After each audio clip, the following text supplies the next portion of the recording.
إن هذا القرآن يهدي للتي هي أقوم ويبشر المؤمنين الذين يعملون الصالحات أن لهم أجرا كبيرا.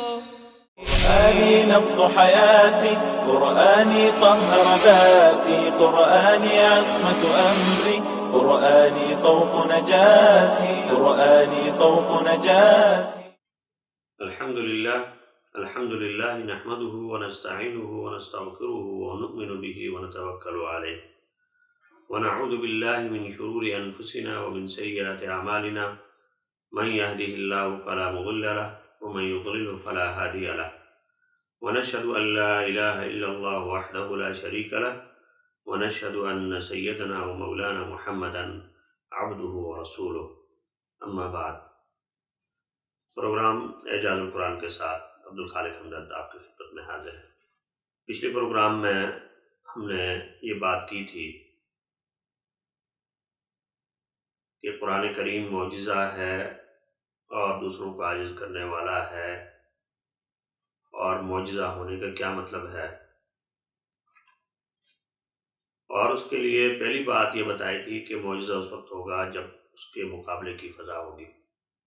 آج کے پروگرام میں اس سے اگلی بات انشاءاللہ بیان کریں گے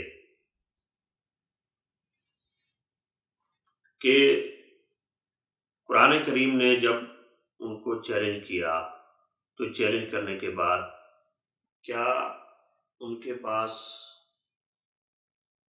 اس کے مقابلے کے لیے کوئی سبب موجود تھا یا نہیں تھا؟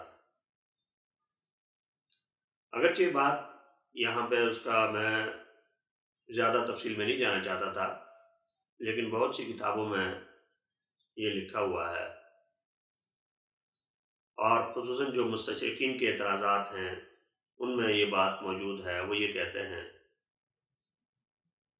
کہ بھئی عربی جو ہے وہ اس زمانے کے جو تھے وہ اس کا مقابلہ کر سکتے تھے، لیکن انہوں نے کیا نہیں۔ یہ ایک بڑی بھونڈی سی بات ہے کہ مقابلہ کر سکتے تھے لیکن انہوں نے کیا نہیں۔ اس وجہ سے میں اس بارے میں تھوڑی سی تفصیل بیان کرنا چاہتا ہوں۔ تو معجزہ ہونے کے بارے میں جو دوسری بات تھی وہ یہ کہ اس چیلنج کا کوئی سبب موجود ہونا چاہیے، اور جب سبب موجود ہوگا لامحالہ اس کا رد عمل بھی آئے گا۔ اس کی مثال آپ یوں سمجھیں کہ ایک آدمی ہے، اس کو پیاس لگی ہے، اور جب پیاس اس کو لگے گی تو لامحالہ وہ پانی کی تلاش کرے گا۔ اب یہ پانی اس کو کہیں سے مل جائے، قیمتاً مل جائے، مفت مل جائے، تھوڑا مل جائے، زیادہ مل جائے، وہ بہر صورت پانی کو حاصل کرنے کی کوشش کرے گا۔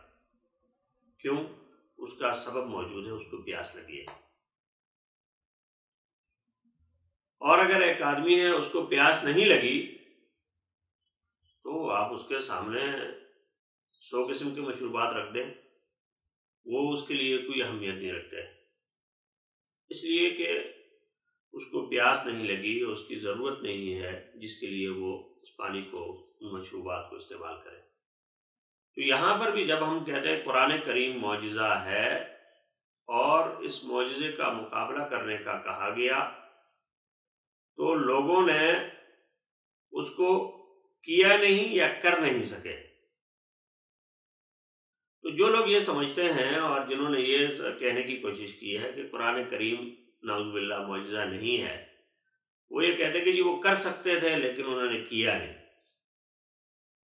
تو اس کا مطلب ایسے ہی ہوا کہ ایک آدمی جو ہے اس کو پیاس لگی تھی، وہ پانی حاصل کرنا چاہتا تھا، اور اس کو پانی حاصل کرنے کی طاقت بھی تھی، لیکن اس نے پانی حاصل نہیں کیا اور پیاسا مر گیا۔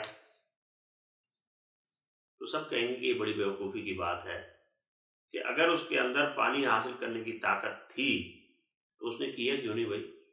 کیوں اس نے پانی نہیں پیا اور ویسے ہی مر گیا؟ تو اب اسی بات کو جب ہم یہاں قرآن کریم کے حوالے سے دیکھتے ہیں تو اس وقت ضرورت موجود تھی. کیوں موجود تھی؟ کہ قرآن کریم نے کہا تمہارے یہ بت غلط ہیں، اور ایک آدمی ہے اس کے عقیدے کے اوپر حملہ ہو رہا ہے، تو اس کو جواب جو ہے وہ دینا بنتا ہے. قرآن کریم نے کہا کہ یہ جو کام تم کر رہے ہو، یہ فلاں کام یہ غلط ہے، اس کا جواب اس کا کوئی نہیں. قرآن کریم نے یہ کہا کہ یہ اللہ کی کتاب ہے، اور اگر تم اس میں شک کرتے ہو تو مثال لے آؤ. تب ان لوگوں کے پاس دو جو ہے نا، وہ سامنے ان کے پاس دو رستے ہیں. یا تو وہ یہ کہیں کہ ہاں یہ اللہ کی کتاب ہے اور مان لیں، اور جنہوں نے مانا وہ انہوں نے مانا. اور دوسرا راستہ یہ ہے کہ نہیں یہ اللہ کی کتاب نہیں ہے، تو کہا اچھا نہیں ہے تو لاؤ مثال لاؤ، تو مثال لانے سے عاجز. تو اس لیے یہ اعتراض بالکل جو ہے وہ فضول ہے کہ وہ کر سکتے تھے مقابلہ، لیکن انہوں نے مقابلہ کیا نہیں. اب آپ اندازہ لگائیے، قرآن کریم یہ کہتا ہے قُلْ لَئِنِ اجْتَمَعَتِ الْإِنسُ وَالْجِنُّ عَلَىٰ أَن يَأْتُوا بِمِثْلِ هَٰذَا الْقُرْآنِ لَا يَأْتُونَ بِمِثْلِهِ وَلَوْ كَانَ بَعْضُهُمْ لِبَعْضٍ ظَهِيرًا. اس سے بڑا چیلنج کیا ہوگا؟ فرمایا کہ اگر سارے کے سارے انسان اور سارے کے سارے جنات وہ اس قرآن کریم کی مثال لانے کے لیے اکٹھے ہو جائیں تو اس کی مثال کبھی پیش نہیں کر سکتے. وَلَوْ كَانَ بَعْضُهُمْ لِبَعْضٍ ظَهِيرًا، اگرچہ وہ ایک دوسرے کی مدد کیوں نہ کریں، ایک دوسرے کے معاون اور مددگار کیوں نہ بن جائے. تو مطلب یہ ہوا کہ اس کتاب کی مثال لانے کے لیے اگر ساری دنیا کے ادیب اکٹھے ہو جائیں، جو انسان ہیں وہ بھی اکٹھے ہو جائیں، جو جن ہیں وہ بھی اکٹھے ہو جائیں، اور اس کے بعد وہ سارے آپس میں مل کر ایک لکھے، دوسرا اس کی تصحیح کرے، ایک جو ہے نا املا کرائے، ایک بولے، ایک لکھوائے، اور جو ہے نا ہر ایک جو ہے نا اس میں تبدیلیاں کرے، اور اس کے بعد کوئی ایسی کتاب تیار کرے کہ یہ اس کے مقابلے کی ہو، تو فرمایا کہ یہ کتاب وہ نہیں کر سکتے، اس کی مثال نہیں پیش کر سکتے. کیا اس سے بڑا کوئی اور چیلنج ہوگا؟ آج کے زمانے کے جتنے بھی ادیب ہیں دنیا کے ایک کونے سے لے کر دوسرے کونے تک، ان سب کے سامنے بھی یہ جو ہے نا وہ اسی طرح سے جو ہے کیا کہتے ہیں چیلنج موجود ہے. اگر اس کی مثال لانا ممکن ہوتا تو وہ سارے کے سارے کی مثال پیش کرتے. یہاں میں آپ سے یہ بات عرض کرنا چاہوں گا کہ لبنان میں یازجی خاندان جو ہے نا بہت عربی ادب کے حوالے سے بہت مشہور خاندان گزرا ہے. ابراہیم یازجی ہے، الیاس یازجی ہے، اور اس طرح کے جو ہے نا بہت سارے لوگ ہیں جنہوں نے عربی ادب میں بڑی خدمات جو ہے نا انجام دی ہیں. تو ابراہیم یازجی کا شاید یہ قول ہے، اور ابراہیم یازجی اپنے زمانے میں بہت بڑے جو ہے نا وہ خطاط بھی تھے، اور کتاب مقدس کے جو عربی نسخہ ہے اس کی کتابت جو ہے وہ انہوں نے کی، اور اس کا جو ہے پھر بلاگ بنا کے انہوں نے اس کو چھاپا. اسی طرح سے اس کے ترجمے کیے، اور ترجمے میں جو انہوں نے بڑا کام کیا. وہ ساری جو ہے نا چیزیں اپنی جگہ. تو کسی جگہ میں نے پڑھا کہ ابراہیم یازجی سے یہ کہا گیا کہ آپ نے اتنا اعلیٰ ادب کہاں سے سیکھا؟ تو کہنے لگے میں نے قرآن سے سیکھا. ایک عیسائی ہے جو اس کتاب کے اوپر ایمان نہیں رکھتا اور بہت بڑا ادیب ہے، لیکن وہ اسے سیکھ تو سکتا ہے، اس کا مقابلہ کرنے کی جرات اس میں نہیں ہے. یہی چیز اب قرآن کریم آج بھی یہی کہہ رہا ہے. یہ آیت جب تک پڑھی جائے گی کہ قُلْ لَئِنِ اجْتَمَعَتِ الْإِنسُ وَالْجِنُّ عَلَىٰ أَن يَأْتُوا بِمِثْلِ هَٰذَا الْقُرْآنِ لَا يَأْتُونَ بِمِثْلِهِ. یہ آیت جب تک پڑھی جاتی رہے گی یہ چیلنج سب کے لیے موجود ہے. لیکن اس کے باوجود جو ہے نا کوئی اس کی مثال پیش نہیں کر سکا. پھر ماننا پڑے گا کہ یہ کتاب اللہ کی کتاب ہے، جس کا مقابلہ کرنا انسان کے بس میں نہیں ہے. تو یہ تو ایک عمومی جو ہے نا چیلنج تھا جو قرآن کریم نے سب کو دیا. اور اس کے بعد جو ہے وہ دوسری جگہ ارشاد فرمایا فَلْيَأْتُوا بِحَدِيثٍ مِثْلِهِ إِن كَانُوا صَادِقِينَ، کہ اگر اپنے دعوے میں سچے ہیں اور یہ کہتے ہیں کہ اللہ کی کتاب نہیں ہے تو پھر اس کی کوئی مثال پیش کریں. لیکن مثال جو ہے وہ نہیں. اور اسی طرح قرآن کریم نے یہ فرمایا کہ ام یقولون افتراه قل فأتوا بعشر سور مثله مفتريات وادعوا من استطعتم من دون الله إن كنتم صادقين فإن لم يستجيبوا لكم فاعلموا أنما أنزل بعلم الله وأن لا إله إلا هو فَهَلْ أَنْتُمْ مُسْلِمُونَ۔ یہ اس چیلنج کو آپ دیکھیں، قرآن کریم یہ کہہ رہا ہے کہ کیا یہ لوگ یہ کہتے ہیں کہ پیغمبر نے اس قرآن کریم کو گھڑ لیا؟ نعوذ باللہ۔ تو فرمایا آگے فَأْتُوا بِعَشْرِ سُوَرٍ مِثْلِهِ مُفْتَرَيَاتٍ، تو جس طرح انہوں نے گھڑی ہے تمہارے خیال کے مطابق، اسی طرح سے گھڑ کے تم بھی 10 صورتیں پیش کر دو، تم بھی پیش کر دو، 10 صورتیں پیش کر دو، پوری کتاب نہیں، 10 صورتیں پیش کر دو۔ وَادْعُوا مَنِ اسْتَطَعْتُم مِّن دُونِ اللَّهِ، اور اللہ کے سوا جن کو بھی تم پکار سکتے ہو ان کو پکارو، چونکہ اللہ کا کلام ہے تو اللہ تعالیٰ اس کے مثل تو دوسرا کلام بھیج سکتا ہے، اس لیے فرمایا کہ اللہ کے سوا جتنے لوگوں کو تم پکار سکتے ہو، جتنے تمہارے معاون مددگار ہو سکتے ہیں، سب کو بلاؤ اور اس کا مقابلہ کرو، ان کنتم صادقین، اگر تم جو ہے اپنے بات میں سچے ہو۔ اور آگے ارشاد ہے فَإِن لَّمْ يَسْتَجِيبُوا لَكُمْ، اگر وہ تمہاری اس بات کا جواب نہ دے سکے اور اس چیلنج کو قبول نہ کر سکیں تو فَاعْلَمُوا أَنَّمَا أُنزِلَ بِعِلْمِ اللَّهِ، تو پھر جان لو کہ یہ کتاب اللہ کے علم سے نازل ہوئی ہے، اللہ کے علم سے نازل ہوئی ہے، وَأَن لَّا إِلَٰهَ إِلَّا هُوَ، اور اللہ کے سوا کوئی معبود نہیں، فَهَلْ أَنْتُمْ مُسْلِمُونَ، کیا تم ایمان لانے والے ہو، کیا تم مسلمان ہونے والے ہو، کیا تم اسلام لانے والے ہو؟ یہ قرآن کریم کا چیلنج ہے کہ فَاعْلَمُوا أَنَّمَا أُنزِلَ بِعِلْمِ اللَّهِ، کہ یہ اللہ کے علم سے نازل کیا گیا۔ اب آپ اندازہ لگائیے کہ اتنے واضح جو ہے وہ چیلنج کے بعد بھی اگر کوئی آدمی یہ سمجھتا ہے کہ نہیں قرآن کریم جو ہے اس کو مقابلہ کر سکتے تو انہوں نے کیا نہیں، تو یہ میرے خیال میں بیوقوفی سے زیادہ جو ہے کوئی ایسی بات نہیں۔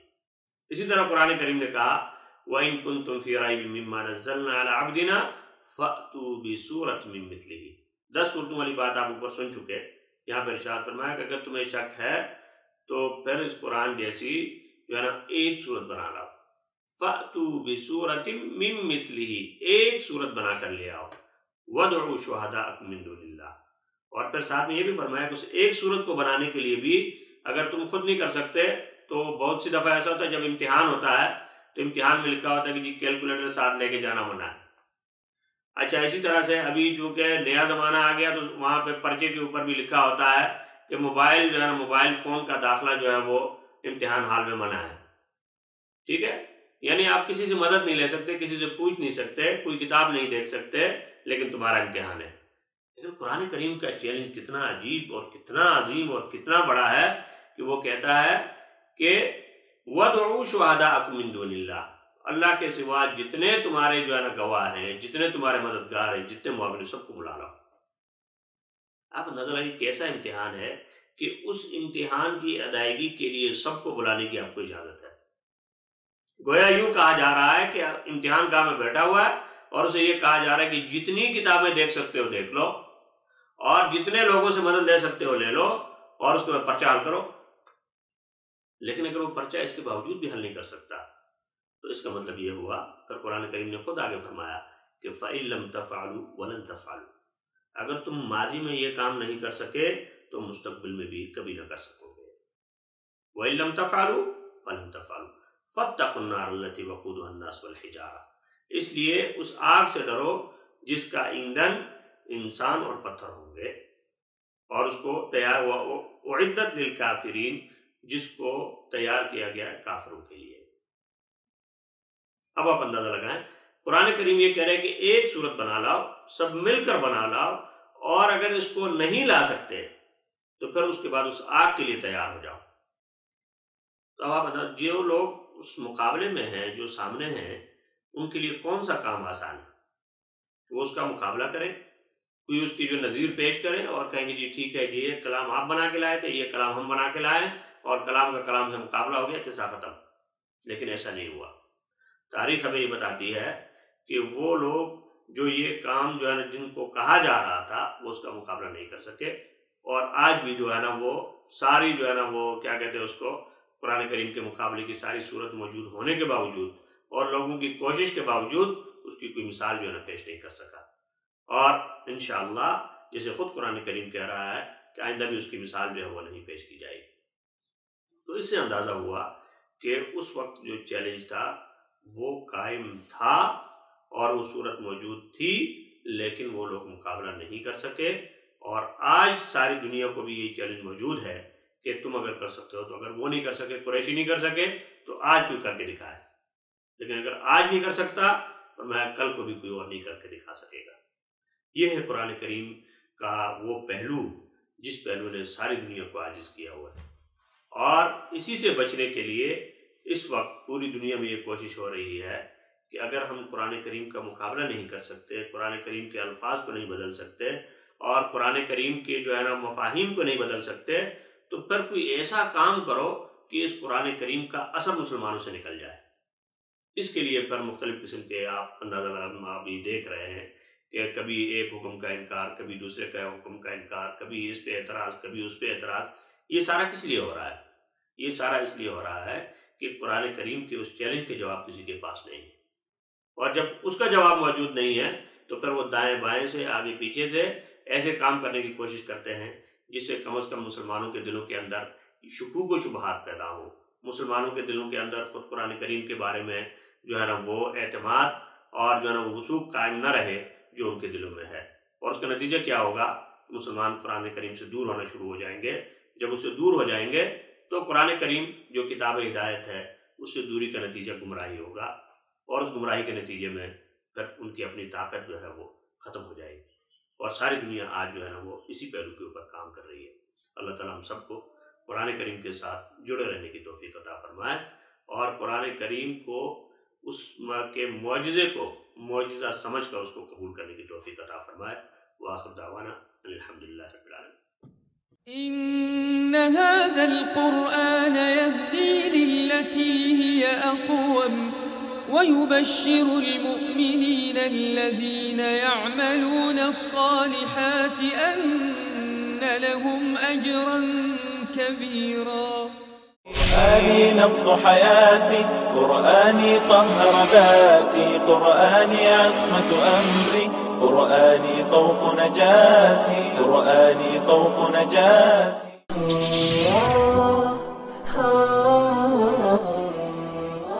وصال اردو، اہل حق کا بے باک ترجمان۔